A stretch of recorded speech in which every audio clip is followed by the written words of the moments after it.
Welcome to A1 Telugu first news. ముందుగా headlines చూద్దాం. పోలవరం సహా 36 ప్రాజెక్టులపై చంద్రబాబు కీలక సమీక్ష. పోలవరం పనులు 89.9% పూర్తయ్యాయన్న అధికారులు. సాగు, త్రాగునీటి ప్రాజెక్టులు వేగంగా పూర్తి చేయాలన్న చంద్రబాబు. పోలవరం పనుల్లో జాప్యం వద్దన్న సీఎం చంద్రబాబు.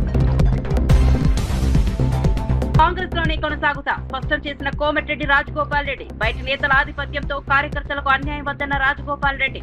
కాంగ్రెస్ కార్యకర్తలకు పదవుల్లో ప్రాధాన్యం ఇవ్వాలన్న రాజగోపాల్ రెడ్డి. తెలంగాణ ఆత్మగౌరవాన్ని కాపాడాల్సిన బాధ్యత కాంగ్రెస్ దేనని వ్యాఖ్య.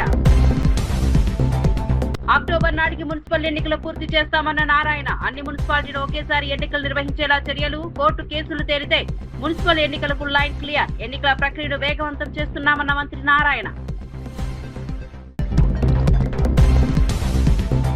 కరూర్ నగర్లో పోలీసుల కర్టన్ సెర్చ్. అక్రమ మద్యం స్వాధీనం. 428 ఇండ్లలో 369 మంది పోలీసులతో విస్తృతంగా తనిఖీలు. గుట్కా అక్రమ మద్యంపై పోలీసుల కొరడా. భారీ తనిఖీలు. పత్రాలు లేని వాహనాలపై పోలీసుల తనిఖీలు. కఠిన చర్యలకు హెచ్చరిక.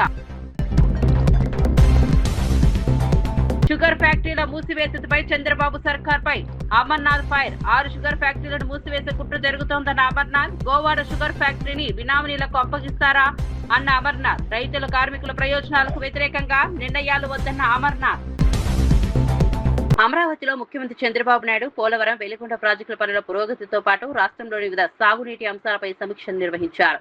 రాష్ట్రంలో ప్రాధాన్యత క్రమంలో పూర్తి చేయనున్న 36 ప్రాజెక్టులపై అధికారులతో చర్చించారు. రిజర్వాయర్లలో నీటి నిల్వలు, నీటి విడుదలలో లోటు, వర్షపాతం, భూగర్భ జలాలు, త్రాగునీటి సరఫరా వంటి అంశాలపై సమీక్షించారు.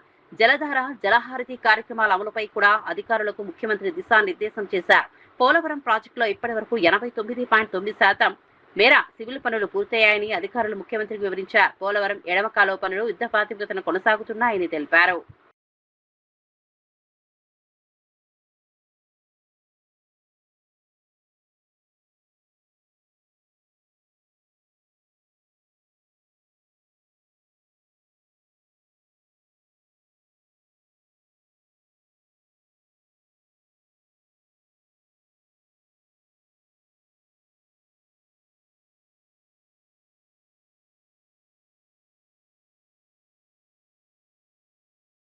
ఆంధ్రప్రదేశ్ లో అన్ని మున్సిపాలిటీలు, కార్పొరేషన్లకు ఒకేసారి ఎన్నికలు నిర్వహించేలా చర్యలు తీసుకుంటున్నామని మున్సిపల్ శాఖ మంత్రి పొంగూరు నారాయణ తెలిపారు. రాష్ట్రంలో స్థానిక సంస్థల ఎన్నికల నిర్వహణపై ఆయన కీలక ప్రకటన చేశారు. విలీన గ్రామాలకు సంబంధించిన కొన్ని అంశాలు కోర్టులో పెండింగ్ లో ఉండటంతో కొన్ని స్థానిక సంస్థలకు ఎన్నికలు నిర్వహించలేకపోయామని చెప్పారు. ఆ న్యాయపరమైన సమస్యలను పరిష్కరించేందుకు ప్రభుత్వం కృషి చేస్తోందని తెలిపారు. అన్ని సమస్యల పరిష్కారం అయితే రాష్ట్రంలోని మున్సిపాలిటీలు, కార్పొరేషన్లకు ఒకసారి ఎన్నికలు నిర్వహించే అవకాశం ఉంటుందని చెప్పారు. ముఖ్యమంత్రి చంద్రబాబు నాయుడు ఇప్పటికే అక్టోబర్ నాటికి మున్సిపల్ పరిషత్, పంచాయతీ ఎన్నికలను పూర్తి చేయాలని లక్ష్యంగా పెట్టుకున్నామని మంత్రి గుర్తు చేశారు. ఎన్నికల నిర్వహణకు అవసరమైన ప్రక్రియలను అధికారులు పూర్తి చేస్తున్నారని తెలిపారు.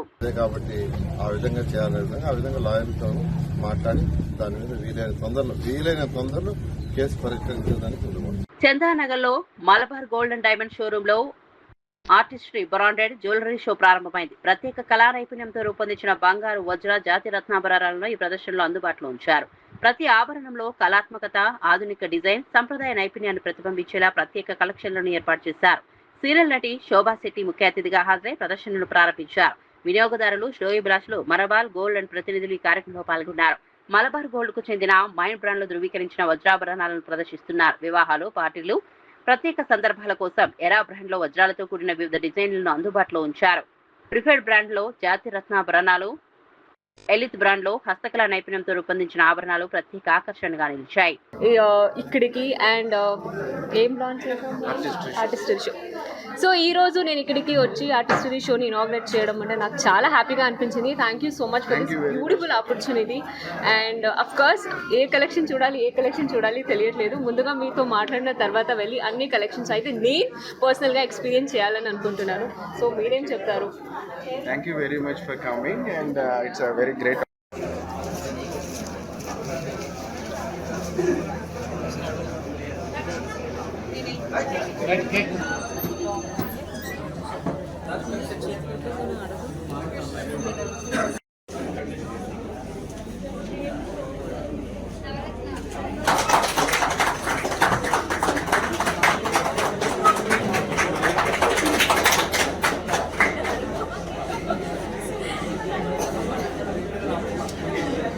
తెలియదు.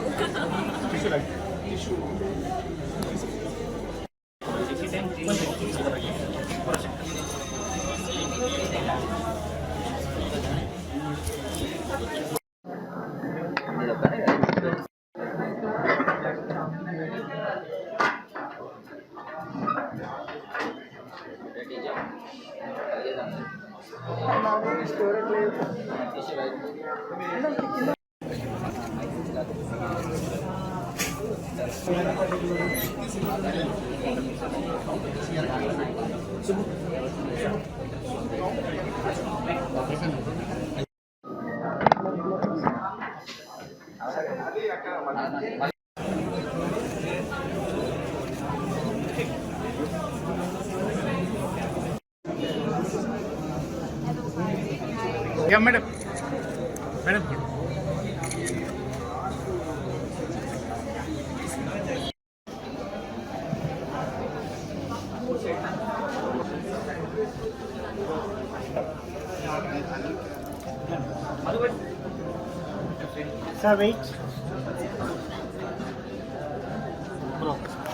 రైతుల పరిస్థితిపై వైసీపీ మాజీ మంత్రి గుడివాడ అమర్నాథ్ కూటమి ప్రభుత్వంపై విమర్శలు చేశారు. చంద్రబాబు తన పుస్తకంలో వ్యవసాయం దండగా అన్నట్టుగా కూటమి ప్రభుత్వ విధానాలు ఉన్నాయని ఆరోపించారు. గతంలో షుగర్ ఫ్యాక్టరీలను నష్టాల్లోకి నెట్టి నిర్వీర్యం చేసిన విధంగానే ఇప్పుడు రాష్ట్రంలో ఉన్న 6 షుగర్ ఫ్యాక్టరీలను మూసివేసేందుకు ప్రభుత్వం కుట్ర చేస్తోందని విమర్శించారు. సహకార రంగంలో కొనసాగుతున్న ఏకైక sugar factory Govada sugar factory బినామీలకు అప్పగించేందుకు ప్రయత్నాలు జరుగుతున్నాయని ఆరోపించారు. రైతులు చెరుకు సాగుదారుల ప్రయోజనాలు కాపాడాల్సిన బాధ్యత ప్రభుత్వంపై ఉందన్నారు. షుగర్ ఫ్యాక్టరీలు మూతపడితే వాటిపై ఆధారపడిన రైతులు కార్మికులు తీవ్రంగా నష్టపోయే అవకాశం ఉందని పేర్కొన్నారు. సహకార రంగంలోని పరిశ్రమలను బలోపేతం చేయడానికి ప్రభుత్వం చర్యలు తీసుకోవాలని డిమాండ్ చేశారు. రైతుల పంటకు గిట్టుబాటు ధర, మార్కెట్ ప్రాసెసింగ్ సదుపాయాలు కల్పించాల్సిన అవసరం ఉందన్నారు. మంది రైతులు దాని మీద ఆధారపడి ఉన్నటువంటి సందర్భాలు చూసాం. కాలక్రమేణా చంద్రబాబు నాయుడు గారి తాలూకా నిర్ణయాలు, గతంలో వారు ముఖ్యమంత్రిగా ఉన్నప్పుడు, గతంలో వారు పరిపాలన చేసినటువంటి క్రమంలో ఒకటి డిఫంక్ట్ అయిపోయేటువంటి పరిస్థితి తీసుకొని వచ్చారు. అంటే నష్టాలు అనేటువంటిది చూపించో, లేకపోతే మరొకటో, లేదా ప్రభుత్వం నుంచి సహాయం అందించకో అనేక రకాలుగా రైతుల్ని ఇబ్బంది పెట్టి ఫ్యాక్టరీల్ని నిర్వీర్యం చేసేటువంటి కార్యక్రమం 95లో చంద్రబాబు నాయుడు గారు ముఖ్యమంత్రి అయిన దగ్గర నుంచి ఉమ్మడి ఆంధ్రప్రదేశ్ చరిత్రలో మనం ఇటువంటి సందర్భాలు చూసాం. చివరికి ఈరోజు రాష్ట్రంలో మిగిలినటువంటిది గోవాడ షుగర్ ఫ్యాక్టరీ ఒకటే గత సంవత్సరం సీజన్ వరకు కూడా నడిచినటువంటి సందర్భాలు చూసాం. నిన్న ప్రభుత్వం ఒక జీవో రిలీజ్ చేసింది. ఏం చేసిందనంటే గ్రూప్ ఆఫ్ మినిస్టర్స్ ని కాన్స్టిట్యూట్ చేస్తూ ఇండస్ట్రీస్ మంత్రి, finance minister, civil supplies minister, అలాగే హెల్త్ మినిస్టర్ని 4 మంత్రుల్ని కాన్స్టిట్యూట్ చేస్తూ 4-5 అంశాల మీద వారు చర్చిస్తారు, తగు నిర్ణయాలు తీసుకుంటారు అనేటువంటిది ఆ జీవో తాలూకు ఉద్దేశం. మొదటి అంశం ఏంటంటే గోవాడ షుగర్ ఫ్యాక్టరీ, చోడవరానికి సంబంధించినటువంటి గోవాడ షుగర్ ఫ్యాక్టరీ అటు చోడవరం నియోజకవర్గం, మాడుగుల నియోజకవర్గంలో ఉన్నటువంటి దాదాపు 25,000 మంది రైతులు ఆధారపడి ఉన్నటువంటి ఫ్యాక్టరీ 2025 సీజన్లో దాదాపు 1,20,000 టన్నుల మేర చెరుకును తోలితే 30 కోట్ల రూపాయలు ప్రభుత్వం బకాయిలు పెండింగ్ పెట్టి 6 కోట్ల రూపాయలు కార్మికులకు చెల్లించాల్సినటువంటి డబ్బు చెల్లించక దాదాపు సంవత్సరాల కాలంగా వారు తోలినటువంటి వారి కష్టానికి తగ్గ ఫలితాన్ని, వారు తోలినటువంటి చెరుక్కి డబ్బు చెల్లించమని చెప్పి ప్రభుత్వాన్ని అడుగుతా ఉన్నా సరే నేటికి కూడా స్పందించక మళ్ళీ దీని మీద కమిటీ నిర్ణయం తీసుకుంటుంది అన్నటువంటి పాయింట్ని పెట్టడం జరిగింది. ఉన్నటువంటి గోవాడ షుగర్ ఫ్యాక్టరీ పేమెంట్ చేయాల్సినటువంటి పేమెంట్స్కి ఏమో కమిటీ ఆలోచన చేస్తుందని చెప్తూ ఈ ఉన్నటువంటి 6 షుగర్ ఫ్యాక్టరీలని ఏపీఐసి ద్వారా ఇప్పటికే దాని మీద ఉన్నటువంటి అప్పులు ఏవైతే ఉన్నాయో వాటన్నిటినీ కూడా ఏపీఐసి పే చేయడానికి ఈ ఉన్నటువంటి ప్రాపర్టీస్ అన్ని కూడా ఏపీఐసి అమ్ముకునేటువంటి దానికి మీరు నిర్ణయం తీసుకుంటారని చెప్పి జీవో చెప్తా ఉంది. అసలు రైతుల తాలూకా వాటా, రైతుల తాలూకా కష్టం, రైతుల తాలూకా పెట్టుబడి, రైతుల తాలూకా చెమట, రైతుల తాలూకా హక్కుల్ని కాలు రాసేటువంటి హక్కుని ఈ ప్రభుత్వానికి ఎవరిచ్చారని అడుగుతా ఉన్నా. కోఆపరేటివ్ షుగర్ ఫ్యాక్టరీస్ లో రైతులు వాటాదారులుగా ఉన్నారు, షేర్ హోల్డర్స్ గా ఉన్నారు. కనీసం ఒక జనరల్ బాడీ నిర్వహించరు, వారి తాలూకు అభిప్రాయాలు తీసుకోరు. ఏమీ చేయకుండా మేము లిక్విడేట్ చేస్తాం, ఏపీఐసి ద్వారా వీటిని అమ్ముకుంటాం, మా బినామీలకి రాసిచ్చేసుకుంటాం అనేటువంటి అభిప్రాయంతో ఈరోజు ప్రభుత్వం ఉంది. దీన్ని అడ్డుకునేటువంటి కార్యక్రమం వైఎస్ఆర్ కాంగ్రెస్ పార్టీ చేస్తుంది. భవిష్యత్తులో దీని మీద పార్టీ నాయకత్వం అంతా కూడా కూర్చొని నిర్ణయం తీసుకొని ఏ రకంగా రైతులందరినీ కూడా కలుపుకొని ఏ రకంగా పోరాటం ముందుకు తీసుకెళ్లాలనేటువంటి దాని మీద తనపై రహస్య విచారణ చేయాలని తిరుపతి జిల్లా కలెక్టర్ ఎస్పీకి లేఖ రాశారని టీటీడీ మాజీ చైర్మన్ భూమన కరుణాకర్ రెడ్డి ఆరోపించారు. తాను ఏమైనా పాకిస్తాన్ టెర్రరిస్ట్నా, నక్సలైట్నా అంటూ ఆయన ప్రశ్నించారు. తనపై రహస్య విచారణ చేయాల్సిన అవసరం ఏముందని నిలదీశారు. కలెక్టర్ రాసిన లేఖ తమకు ఆన్లైన్లో లభించడంతో తాము వెంటనే హైకోర్టును ఆశ్రయించామని తెలిపారు. హైకోర్టును ఆశ్రయించిన తర్వాత ఆ లేఖను మాయం చేశారని భూమన ఆరోపించారు. ప్రభుత్వ అధికారులు ఒక ప్రజాప్రతినిధి లేదా మాజీ పదవిలో ఉన్న వ్యక్తిపై విచారణ చేయాలనుకుంటే దానికి సరైన కారణాలు ఉండాలని అన్నారు. రహస్య విచారణ పేరుతో వ్యక్తిగత హక్కులకు భంగం కలిగించే చర్యలు సరికాదని పేర్కొన్నారు. తనపై ఎలాంటి ఆరోపణలు ఉన్నా బహిరంగంగా వెల్లడించి చట్టపరంగా విచారణ జరపాలని డిమాండ్ చేశారు. అధికారుల చర్యలపై పారదర్శకత ఉండాలని కోరారు. తనకు సంబంధించిన వ్యవహారంలో కలెక్టర్ రాసిన లేఖ ఎందుకు బయటకు రాకుండా చేశారో ప్రభుత్వం సమాధానం చెప్పాలని అన్నారు. కలెక్టర్ వెంకటేశ్వర్ల గురించి మాట్లాడదలుచుకుంటున్నా. ఈ ఢాకు మంగల్ సింగ్ నేను భూ కబ్జాదారుణ్ణని నా మీద విజిలెన్స్ అండ్ ఎన్ఫోర్స్మెంట్ ఎంక్వైరీ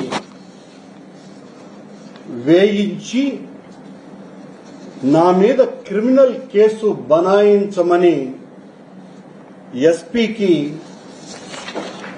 ఆయన గారు ఉత్తరం రాసినాడు. ఈ ఢాకు మంగల్ సింగ్ కలెక్టర్ వెంకటేశ్వర్లు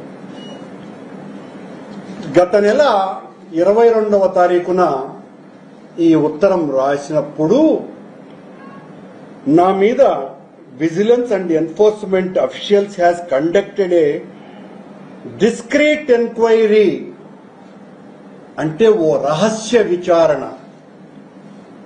నేనేమైనా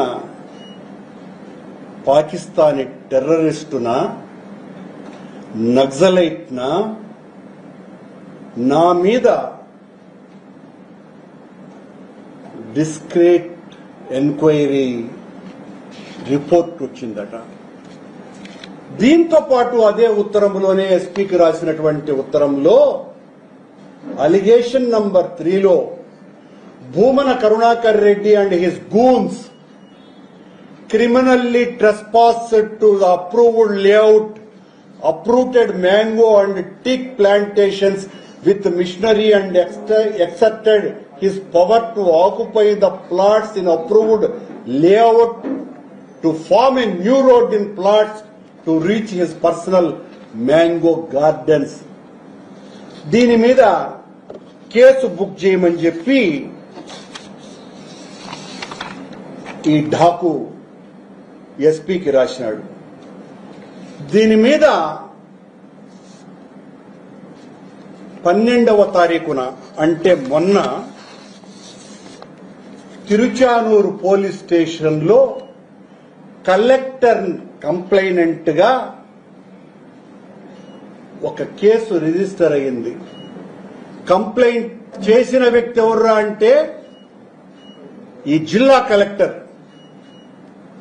ఈ జిల్లా కలెక్టర్ ఒక ప్రైవేటు వ్యక్తి మీద కంప్లైంట్ ఇస్తే సిద్దిపేట జిల్లా హుస్నాబాద్ మున్సిపాలిటీ మైనార్టీ కోఆప్షన్ సభ్యురాలుగా కాతా అలియాస్ మారుపాక గ్లోరినా ఏకగ్రీవంగా ఎన్నికయ్యారు. మున్సిపల్ సర్వసభ్య సభ ప్రత్యేక సమావేశంలో ఆమె ఎన్నికను మున్సిపల్ కమిషనర్ మల్లికార్జున అధికారికంగా ప్రకటించారు. మొత్తం 14 మంది కాంగ్రెస్ కౌన్సిలర్ల మద్దతుతో గ్లోరినా ఏకగ్రీవంగా ఎన్నికైనట్టు తెలిపారు. గత మే నెలలో మొత్తం 4 కోఆప్షన్ సభ్యులుగాను 3 ఇప్పటికే ఎన్నుకున్నారు. మరో మైనార్టీ కోఆప్షన్ సభ్యుడి ఎన్నిక విషయంలో కౌన్సిలర్ల మధ్య ఏకాభిప్రాయం కుదరకపోవడంతో ఈ ఎన్నిక వాయిదా పడింది. తాజాగా కౌన్సిలర్ల మధ్య ఏకాభిప్రాయం ఏర్పడడంతో ప్రత్యేక సమావేశం నిర్వహించి గ్లోరినాను ఏకగ్రీవంగా ఎన్నుకున్నారు. వీరందరూ కూడా అర్హత ఉంది. మరి అర్హత ఉన్న దాంట్లో మనము ఈ 3 నుంచి ఎన్నిక చేసి సపోర్ట్ ఇవ్వడం జరుగుతుంది. కాబట్టి అంటే మీ ఎన్నిక అనేది మనము చేతుల ఎత్తి సమ్మతం అనేది ఒక మంది ఆమోదిస్తే ఆ మెజారిటీ ఉంటే వాళ్ళ ఎలక్షన్ మనకు ఎన్నికైనట్టు. ఒకవేళ ఇప్పుడు మనం ఈ ఖాతా గ్లోరీనా పెన్షన్ సభ్యులు మేము మారుపాక గ్లోరీనా చేశాము. మన మెజార్టీ సభ్యులు ఆమోదం చేస్తే ఆమె ఎన్నికైనా మనము మన సభ్యులందరూ కూడా మనం ఆమోదించాల్సి ఆమోదం ఇస్తే కౌంట్ చేసుకోవచ్చు.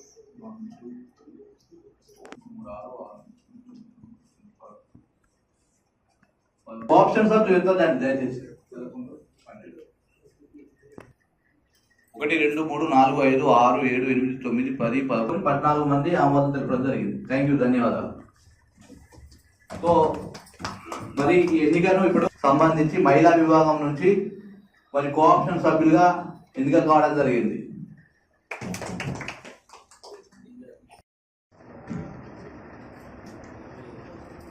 సంబంధించి మహిళా కేటగిరీలో కోఆప్షన్ సభ్యులుగా ఎన్నుకోబడ్డారు. మేడం మీతో నేను గ్లోరీనా అనే నేను హుస్నాబాద్ పురపాలక సంఘం కోఆప్షన్ సభ్యురాలుగా శాసన ద్వారా నిర్మితమైన భారత రాజ్యాంగ పట్ల నిజమైన విశ్వాస విధేయత చూపుతానని, భారతీయ సార్వభౌమ అధికారాన్ని సమగ్రతగా కాపాడుతానని నేను స్వీకరించబోతున్నాను. కర్తవ్యాన్ని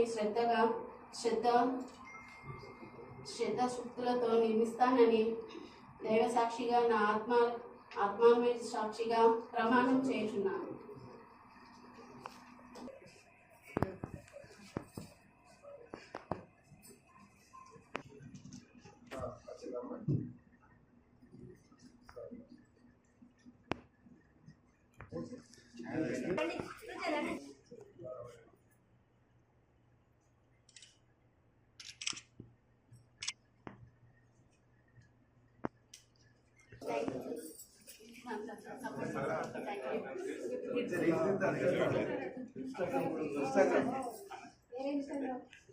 బీడీ కార్మికుల పెన్షన్ విషయంలో తెలంగాణ ప్రభుత్వాన్ని బీఆర్ఎస్ ఎమ్మెల్యే డాక్టర్ సంజయ్ ప్రశ్నించారు. ఉమ్మడి ఆంధ్రప్రదేశ్ లో పాలకులు బీడీ కార్మికులను పట్టించుకోలేదని అన్నారు. తెలంగాణ రాష్ట్రం ఏర్పడిన తర్వాత కేసీఆర్ ముఖ్యమంత్రిగా ఉన్న సమయంలో బీడీ కార్మికులకు పెన్షన్ అందించడం ప్రారంభమైందని గుర్తు చేశారు. ఎన్నికల సమయంలో బీడీ కార్మికులందరికీ 4,000 రూపాయల పెన్షన్ ఇస్తామని కాంగ్రెస్ హామీ ఇచ్చిందని, అయితే ప్రభుత్వం ఏర్పడి 3 ఏళ్లు గడుస్తున్నా ఆ హామీపై స్పష్టత లేదని విమర్శించారు. అసెంబ్లీలో బీడీ కార్మికుల పెన్షన్ అంశాన్ని ప్రస్తావించినా ప్రభుత్వం కనీసం సమాధానం ఇవ్వలేదని అన్నారు. తాజాగా కొత్త పెన్షన్ దరఖాస్తు ప్రక్రియలో బీడీ కార్మికుల కోసం ప్రత్యేక కాలం కూడా పెట్టలేదని ఆరోపించారు. దీంతో ప్రస్తుతం పెన్షన్ పొందుతున్న బీడీ కార్మికుల పరిస్థితిపై ఆందోళన వ్యక్తం చేశారు. బీడీ కార్మికులకు ఉన్న పెన్షన్ తీసివేసే ప్రయత్నం జరుగుతోందా అని ప్రభుత్వాన్ని ప్రశ్నించారు. మొదట 1000 రూపాయల పెన్షన్, రెండోసారి 2018లో వచ్చిన తర్వాత ఎలక్షన్ అయిన వెంటనే 2000 రూపాయల పెన్షన్. ఎందుకంటే వాళ్ళు పడ్డ కష్టాలు, వాళ్ళు పడ్డ బాధలు వర్ణించలేని ఉంటుంది. అందుకని కేసీఆర్ గారు తెలంగాణ సోయి ఉన్నది కాబట్టి, తెలంగాణ ప్రజల బతుకు గురించి తెలుసు కాబట్టి ఆనాడు కేసీఆర్ గారు 2016 రూపాయల పెన్షన్లు బీడీ కార్మికులకు ఇచ్చినారు. దగ్గర మొత్తం బీడీ కార్మికులు ఆ రోజు 4,26,000 మందికి కేసీఆర్ గారు బీడీ పెన్షన్లు ఇచ్చినారు. ఇవాళ ముఖ్యమంత్రి గారు వచ్చిన తర్వాత ఈయన ఏం చెప్పినాడో చూడండి ఒక్కసారి. ఎలక్షన్లలో బీడీ కార్మికులు ఎంతమంది అవుతుందో మీకు అందరికీ 4,000 రూపాయల పెన్షన్ ఇచ్చే బాధ్యత. బీడీ కార్మికులు ఎందరి మంది ఉన్నా మీ అందరికీ 4,000 రూపాయలు పెన్షన్ ఇస్తా, ఇది మా సోనియమ్మ ఇచ్చిన వాగ్దానం అంట. 3 సంవత్సరాలు నిండింది. బాధ ఎక్కడవుతా ఉందంటే ఈ 3 సంవత్సరాల్లో ఎందుకు ఎక్కువ చెప్తా ఉన్నాను మీకు బీడీ కార్మికుల గురించి అని ఆలోచించని చేయొచ్చు. నేను నా వస్తున్న కాన్స్టిట్యున్సీలో అత్యధికంగా బీడీ కార్మికులు ఉంటారు కాబట్టి. ఆ రోజు కేసీఆర్ గారు నా కాన్స్టిట్యున్సీలో 31,000 మందికి బీడీ పెన్షన్లు ఇచ్చినారు నా కాన్స్టిట్యున్సీలో కేసీఆర్ గారు ఉన్నప్పుడు. ఇప్పటి వరకు బాధ ఏంటంటే కనీసం అసెంబ్లీలో ఈ 3 ఏళ్లలో మంత్రులు కానీ ముఖ్యమంత్రి గారు కానీ మా బీడీ కార్మికుల ఊసెత్తలేదు. మేము ప్రశ్నించినా కూడా వాళ్ళ జవాబు కూడా చెప్పలేదు పెన్షన్ల గురించి. ఇవాళ కనీసం ఈ ఫామ్లో వాళ్ళ పేరు కూడా పెట్టలేదు. ఇవాళ గవర్నమెంట్ ఇచ్చిన ఫామ్లో కనీసం బీడీ కార్మికులు మరి వాళ్ళకి అప్లికేషన్ కూడా పెట్టుకునే అర్హత లేకుండా చేసినారు ఇవాళ. ఇప్పుడు దీనిలో 2 ప్రాబ్లమ్స్ ఉన్నాయి. ముఖ్యమంత్రి గారేమో 4,000 ఇస్తా అని చెప్పినారు. మా రిక్వెస్ట్ ఏంది, మిగిలింది కొందరు మంది బీడీ కార్మికులు ఉన్నది. ఎందరు మంది బీడీ కార్మికులు ఇంకా అంటే దగ్గర 1,00,000 మంది ఉన్నారు మొత్తం. నేను చెప్పేది రాష్ట్రంలో అంతా కూడా. అలాంటిది నా కాన్స్టిట్యున్సీలో ఒక 6-7 వేల మంది నా కాన్స్టిట్యున్సీలో ఉన్నారు. మీరు చేయాల్సింది ఏంది, కేవలం 1,00,000 మందికి పెన్షన్లు ఇవ్వమంటే కనీసం వాళ్ళ ఊసెత్తుతలేరు. అన్నిటికంటే ముఖ్యంగా నా కాన్స్టిట్యున్సీలో డౌట్ ఏంటంటే ఇప్పుడు సార్ ఫార్ములో మన పేరు కూడా పెడతలేరు. అసెంబ్లీలో ఈ మంత్రులు కానీ కాంగ్రెస్ పార్టీ నాయకులు కానీ ముఖ్యమంత్రి గారు కానీ ఇప్పటి వరకు బీడీ కార్మికుల పేరెత్తలేదు, ఊసెత్తలేరు వాళ్ళు. మరి ఉన్నవి కూడా తీసేస్తారా అన్న సందేహం ఇవాళ నా కాన్స్టిట్యున్సీ ప్రజలకు కలుగుతా ఉంది. దయచేసి ముఖ్యమంత్రి గారిని కోరుతా ఉన్నాను. తాను కాంగ్రెస్ పార్టీలోనే కొనసాగుతానని కాంగ్రెస్ నేత కోమటిరెడ్డి రాజగోపాల్ రెడ్డి స్పష్టం చేశారు. కాంగ్రెస్ నేతలను తాను విమర్శించడం లేదని, ఇకపై కూడా విమర్శించబోనని తెలిపారు. అయితే బయట నుంచి పార్టీలోకి వచ్చిన నేతల ఆధిపత్యం వల్ల నిజమైన కాంగ్రెస్ కార్యకర్తలకు అన్యాయం జరగకూడదని అన్నారు. ఉద్యమకారులకు తగిన గుర్తింపు ఇవ్వాలని, పేద ప్రజలకు ప్రాధాన్యం కల్పించాలని సూచించారు. పెట్టుబడిదారులు, కాంట్రాక్టర్ల ప్రయోజనాల కంటే ప్రజల కోసం పనిచేయాల్సిన అవసరం ఉందని పేర్కొన్నారు. తెలంగాణ ఆత్మగౌరవాన్ని కాపాడాల్సిన బాధ్యత ప్రతి కాంగ్రెస్ నాయకుడిపై ఉందన్నారు. తెలంగాణ రాష్ట్రం కాంగ్రెస్ పార్టీ పోరాటం వల్ల ఏర్పడిందని, కాంగ్రెస్ ద్వారానే రాష్ట్రం మరింత అభివృద్ధి చెందుతుందని రాజగోపాల్ రెడ్డి అన్నారు. కాంగ్రెస్ పార్టీ నాయకులను కానీ మొదటి నుంచి వచ్చిన వాళ్ళకు కూడా గౌరవం దక్కాలనేది ఈ ప్రభుత్వంలో వాళ్ళకు కూడా సముచిత గౌరవం కల్పించాలని చెప్పి నా భావన. మూడవది, ఇప్పుడు కూడా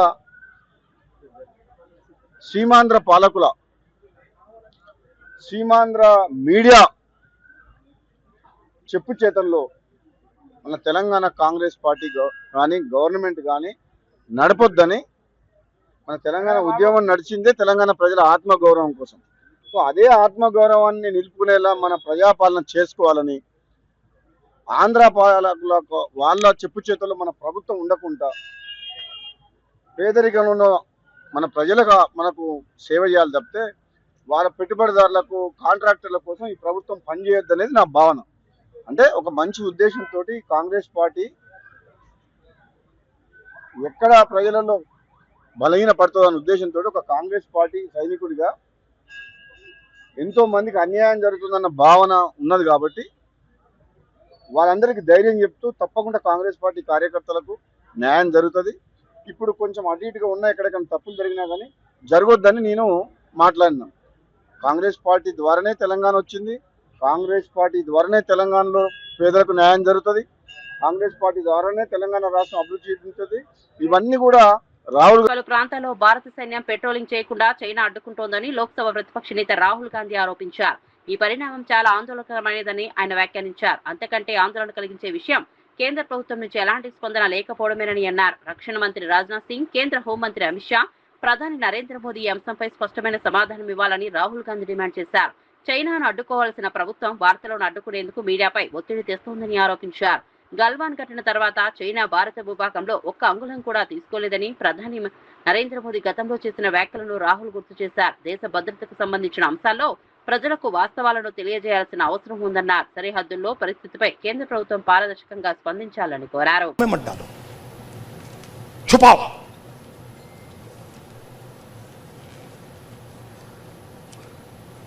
सीधा बिना सोचे समझे देश का नुकसान कर रहे हैं।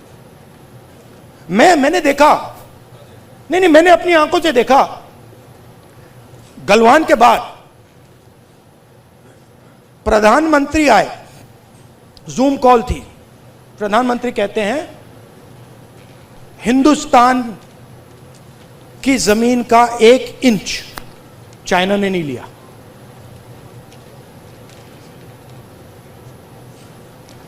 उसके बाद आर्मी कहती है कि भैया हिंदुस्तान की जमीन तो ले गए। आप सोचिए, चाइना को मैसेज किया गया, चाइना के नेगोशिएटर्स ने हमारे नेगोशिएटर से कहा कि आप क्या बकवास कर रहे हो, आपके प्रधानमंत्री ने बोला हमारी आपकी जमीन नहीं गई। फैक्ट बोल रहा हूं आपको। आर्मी कह रही है कि भैया हमारी जमीन गई, चाइना का नेगोशिएटर कह क्या बकवास कर रहे हो, तुम्हारा तो प्रधानमंत्री कह रहा नहीं गई है, जाके उनसे बात करो। तो इन्होंने इंटरनली देश को खत्म कर दिया है, फॉरेन पॉलिसी उड़ा दी है, और सारा का सारा काम अपना जो पॉलिटिकल स्ट्रक्चर है उसको फाइनेंस करने के लिए, अदानी जी का पैसा लेने के लिए ये उन्होंने किया है। కాంగ్రెస్ ప్రభుత్వంపై మాజీ మంత్రి ఎమ్మెల్యే మల్లారెడ్డి తీవ్ర విమర్శలు చేశారు. గత ప్రభుత్వ సమయంలోనే 22A నిబంధనల ఇప్పుడు ఎలా వచ్చిందో ప్రభుత్వం స్పష్టత ఇవ్వాలని డిమాండ్ చేశారు. భూముల విషయంలో కొత్తగా అమల్లోకి వచ్చిన నిబంధనలపై ప్రజలకు అనేక అనుమానాలు ఉన్నాయని పేర్కొన్నారు. ముఖ్యంగా బొమ్రాజ్పేటలోని సుమారు 1000 ఎకరాల భూమి వ్యవహారంపై మల్లారెడ్డి ప్రశ్నలు సంధించారు. ఈ భూమి చివరకు ఎవరి పేరు మీదకు వెళ్తుందో ప్రభుత్వం స్పష్టం చేయాలని డిమాండ్ చేశారు. భూములపై ప్రభుత్వ నిర్ణయాలు పారదర్శకంగా ఉండాలని అన్నారు. రైతులు భూ యజమానులకు ఇబ్బందులు కలగకుండా నిబంధనలను అమలు చేయాలని సూచించారు. 22A నిబంధనను ఎందుకు తీసుకొచ్చారు, దానివల్ల ఎవరికి ప్రయోజనం కలుగుతుందనే అంశాలను ప్రభుత్వం ప్రజలకు వివరించాలని కోరారు. భూముల వ్యవహారంలో ఏవైనా అక్రమాలు ఉంటే వాటిపై విచారణ జరపాలని డిమాండ్ చేశారు. మరి 22A సీఎం తెలియదా, కలెక్టర్లకు తెలియదా, రెవెన్యూ మంత్రికి తెలియదా? ఇది ఎందుకు వచ్చింది 22A? ఎన్నడూ లేని 70 సంవత్సరాల తండ్రి పట్టాలున్నాయి, వ్యవసాయం చేసుకుంటారు, పాస్బుక్లు ఉన్నాయి, ధరణి ఉన్నాయి, ఆంధ్రప్రదేశ్ పాస్బుక్లు ఉన్నాయి, కొత్త పాస్బుక్లు వచ్చినాయి, భూభారతి వచ్చినాయి. కానీ 22A అడికెళ్ళి వచ్చింది, ఎందుకు వచ్చింది, ఎవరు తెచ్చిర్రు? వీళ్ళంతా నిద్రపోతుర్రా? ఏం చేస్తున్నట్టు గవర్నమెంట్? ఇంతమందిని అల్ల కొల్లం రియల్ ఎస్టేట్ వ్యాపారస్తులను, భూస్వాములను, వ్యవసాయం చేసుకుంటున్న రైతులను, ఏదైనా చిన్న చిన్న ప్రతి ఒక్క దాంట్లో 22A మళ్ళా వాళ్ళే ఎంఆర్ఓ తానికెళ్ళి, ఆర్డీఓ తానికెళ్ళి, కలెక్టర్ తానికెళ్ళి, మంత్రి ప్రతి పైరవ్ చేసుకొని మళ్ళీ రౌండ్గా చక్రం కొడితే కానీ అది బయటికి వస్తలేదు. నిన్న మాత్రం దయదలిచి కనుకరించిండే మన సీఎం, నేను 22A ఉంటే అందరినీ కాపాడుతా అని. చాలా మంచి మాట చెప్పినావు. మరి 22 ఎట్లా వచ్చిందో నువ్వు ఎంక్వైరీ చేయవా? నీ బాధ్యత కాదా? నువ్వు సీఎం కాదా మన రాష్ట్రానికి? అదంటే నిన్న బాధ్యత గల సీఎం లెక్క ఒక మాట ఇచ్చినావు, నేను ఇది కాపాడుతా అని. మరి ఇదేంటి బొమ్మరాజ్పేట ల్యాండ్ 1000 ఎకరాలది, ఇది నీకు బాధ్యత కాదా? స్థానిక కాంగ్రెస్ నాయకులకు బాధ్యత లేదా? ఎవరు చేస్తున్నారు ఇదంతా? ఏ చేతవాడి చేస్తుర్రా? చేతవాడితో అవుతుందా? ఈ నంబర్లన్నీ ఎవరు మారిపోతున్నాయి? ఎట్లా చేతవాడితో మారిపోతున్నాయా? ఎవరిని తెలుస్తలేదా? ఎట్లకెళ్ళి మారుతున్నాయి ఈ నంబర్లన్నీ? ఎవరి పేరు మీద చెప్తున్నాయి? ఐటీసీ కంపెనీది 50 ఎకరాలు మాయమైపోయింది. మరి చేతవాడి మాయం చేసిర్రా? ఎట్లా మాయం చేసిర్రు? ఈ భూమి ఎవరి పేరు మీద పోయింది? ఎవరికి ఎక్కుతున్నది? ఎందుకు ఎక్కుతున్నది? ఎందుకు చేస్తున్నారు? 50 ఈయనది పాస్బుక్ 1975లో ఉంది. 50 ఏళ్ళు అయిపోయింది పాస్బుక్ వచ్చి, ప్రొసీడింగ్ వచ్చి. కరూర్ నగర్, భగత్ సింగ్ నగర్ లో పోలీసులు భారీగా గార్డెన్ సెర్చ్ నిర్వహించారు. మొత్తం 428 ఇళ్లలో 369 మంది పోలీసు సిబ్బందితో విస్తృతంగా తనిఖీలు చేపట్టారు. అక్రమ కార్యకలాపాలను గుర్తించడంతో పాటు అనుమానాస్పద వ్యక్తులు, వస్తువులు, వాహనాలపై పోలీసులు ప్రత్యేకంగా దృష్టి సారించారు. ఇళ్ల తనిఖీల్లో అక్రమంగా నిల్వ చేసిన మద్యం, నిషేధిత పొగాకు ఉత్పత్తులు, గుట్కా వంటి వస్తువులను గుర్తించి స్వాధీనం చేసుకున్నారు. సరైన పత్రాలు లేని వాహనాలను కూడా పోలీసులు గుర్తించి పరిశీలించారు. కాలనీలో ఎలాంటి అసాంఘిక కార్యకలాపాలు జరుగుతున్నాయన్న కోణంలోనూ తనిఖీలు నిర్వహించారు. నేరాల నియంత్రణ, ప్రజలకు భద్రత కల్పించడమే లక్ష్యంగా గార్డెన్ సెర్చ్ చేపట్టినట్లు పోలీసులు తెలిపారు. అనుమానాస్పద వ్యక్తులు, అక్రమంగా మద్యం విక్రయించే వారిపై ప్రత్యేక నిఘా కొనసాగిస్తున్నామని వెల్లడించారు. కాలనీలో నివసిస్తున్న ప్రజలు కూడా చట్టవిరుద్ధ కార్యకలాపాలపై సమాచారం ఉంటే పోలీసులకు తెలియజేయాలని సూచించారు. పత్రాలు లేకుండా వాహనాలు నడపవద్దని హెచ్చరించారు. అక్రమ మద్యం, గుట్కా విక్రయాలు, ఇతర నిషేధిత కార్యకలాపాలకు పాల్పడితే కఠిన చర్యలు తీసుకుంటామని పోలీసులు స్పష్టం చేశారు. ఈ సర్చ్ సందర్భంగా టోటల్గా వెహికల్స్ మనము సర్చ్ చేసింది కూడా 427. దాంట్లో డాక్యుమెంట్స్ లేని వెహికల్స్ 33 సీజ్ చేయడం జరిగింది. అండ్ వెహికల్స్ చెక్ చేసినప్పుడు వైలేషన్స్ ఉండి చాలాను కట్టనివన్నీ కూడా 1,62,000 చాలాను మనము వాళ్ళతో పే చేయించడం జరిగింది. చాలాను రియలైజ్ చేయడం జరిగింది. అండ్ ఈ సర్చ్లో భాగంగా 18.72 litres of liquor worth 20,000 seize చేసినాము. అండ్ దీని మీద కేసు కూడా రిజిస్టర్ చేయడం జరిగింది. గుట్కా ప్యాకెట్స్, టొబాకో ప్రోడక్ట్స్ ఇల్లీగల్గా సేల్ చేసేవి వర్త్ 14,292 సీజ్ చేయడం జరిగింది. అండ్ 3 సస్పెక్ట్స్, 4 రౌడీ షీటర్స్ని వాళ్ళని కౌన్సిలింగ్ చేయడం జరిగింది. అండ్ దీంట్లో పాపిలాన్ డివైస్ సర్చ్ అండ్ వాళ్ళ ఫోన్ నెంబర్స్తో కూడా చాలామందిని సర్చ్ చేసి సస్పెక్ట్స్ ఎవరైనా ఉన్నారో అనేది కూడా వెరిఫై చేయడం జరిగింది. ఇది 2 hours సర్చ్ ఆపరేషన్లో మేము చేసిన అవుట్కమ్ ఇది. అండ్ ఇది ఎవ్రీ 1 month 2 months అట్లా కంటిన్యూ చేయడం జరుగుతుంది. సో దట్ ఈ ఏరియాలో ఎట్లాంటి ఇల్లీగల్ యాక్టివిటీస్ ఉండకుండా పీస్ఫుల్గా సొసైటీ ఉండేదానికి ఈ ఆపరేషన్ చేస్తుంది. Thank you. పోలవరం సహా 36 ప్రాజెక్టులపై చంద్రబాబు కీలక సమీక్ష. పోలవరం పనులు 89.9% పూర్తయ్యాయన్న అధికారులు. సాగు, త్రాగునీటి ప్రాజెక్టులు వేగంగా పూర్తి చేయాలన్న చంద్రబాబు. పోలవరం పనుల్లో జాప్యం వద్దన్న సీఎం చంద్రబాబు.